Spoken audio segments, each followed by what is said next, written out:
మేము సైన్స్ సిటీకి వెళ్ళేటప్పుడు 1 గంట అయిందండి. ఆ రోజు ఎంత మంచు ఉందో చూడండి. బ్యాక్ సైడ్ బిల్డింగ్లు కూడా కనిపించడం లేదు. ఇక్కడేమొచ్చి సైన్స్ సిటీ లోనికి వెళ్ళిన వెంటనే ఎంట్రన్స్ అనమాట. ఇంకా 1 గంటకి వెళ్ళి దోశలు ఆర్డర్ పెట్టుకున్నాము. ఆ దోశలు కూడా పెద్ద లైన్ అండి. టిఫిన్ టీ ఏం తీసుకున్నా పెద్ద లైన్ అనమాట. మేము వెళ్ళిన రోజు సండే అండి. అందుకు ఎక్కడికి వెళ్ళినా పెద్ద లైన్ అనమాట. లోనికి ఎంట్రీ కోసం కానీ మ్యూజియంకి వెళ్ళడానికి టికెట్లు తీసుకోవడానికి అవన్నీ పెద్ద క్యూ అనమాట.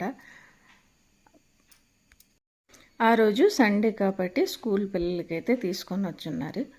ఇది యాక్చువల్లీ సైన్స్ సిటీ ఏంటంటే స్కూల్ పిల్లలకి చూపించాలి, వాళ్ళకి చదువుకి పనికొస్తుంది అన్నమాట.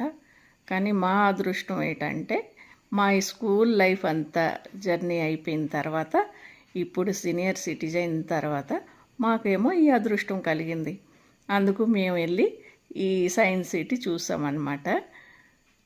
ఈ ఏజ్లోనైతే తీర్థయాత్రలు దేవస్థానాలు తిరగాల, కానీ మేము ఇప్పుడు అదృష్టం కలిగి సైన్స్ సిటీ చూసామండి. చాలా బాగా అనిపించింది సైన్స్ సిటీ అయితే.